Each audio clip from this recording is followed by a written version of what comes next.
Okay, Algebra 2 students, here's the video for example 5 for section 3.7. We're going to apply a transformation of a cubic function. We have a volume of a box in cubic yards is given by the function the volume is x cubed. The post office lists permissible shipping volumes in cubic feet.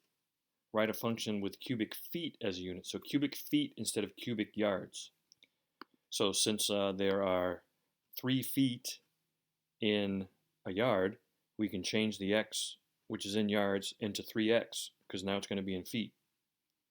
And then when you cube 3x, you get 27x cubed. Done. That's all we had to do. So we're just replacing what we already had with the new variable expression. All right, how about this one though? We have 3 dimensions. We have x, 2x, and x plus 5 for the dimensions of an aquarium. X times 2x times x plus 5, that simplifies to 2x cubed plus 10x squared.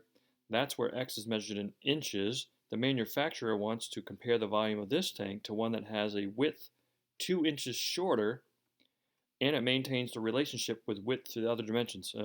So this is going to be 2 inches shorter. This is still going to be 2 times what this one was.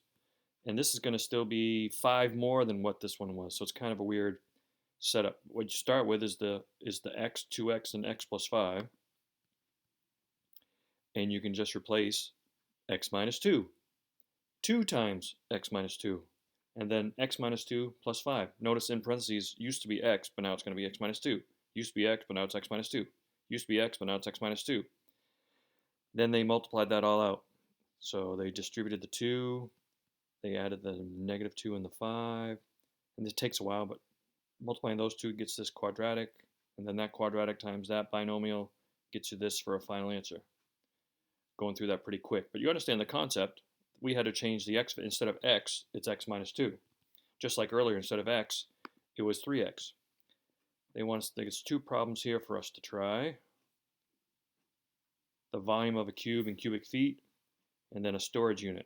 Look at those 2 problems. Click pause, look at those 2 problems, give them a shot. Come on back when you want to see the answers. I'm going to show the answers first, and then if you want to see me work it out, we can do that at the end of the video. For those of you who have already done the first one, here's the answer.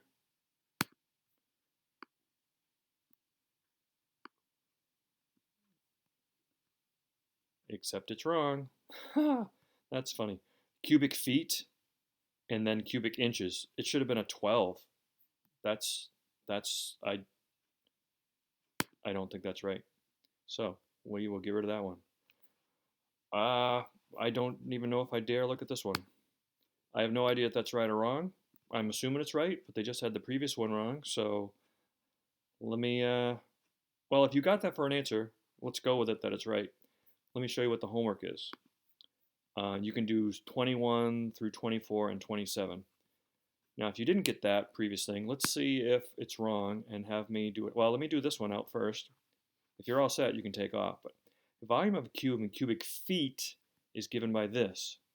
They want us to write the volume of the function in cubic inches.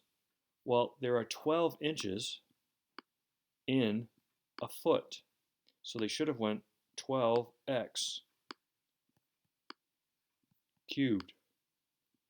Okay? Now, I'm going to need a calculator for this.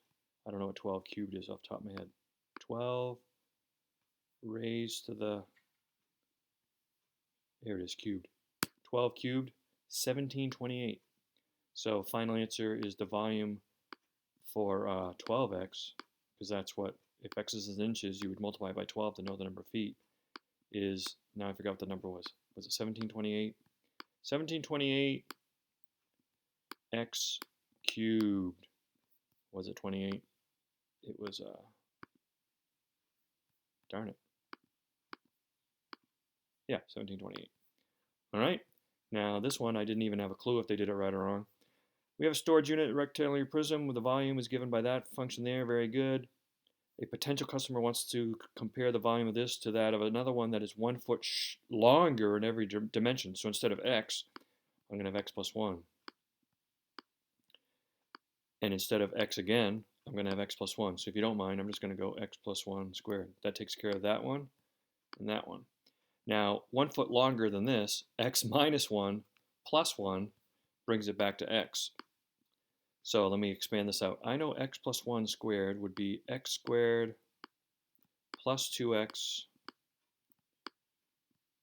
plus 1.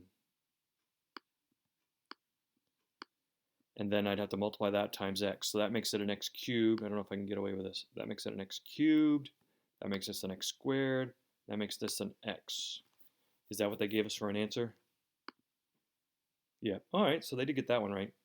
That's it for this video. Have a great day.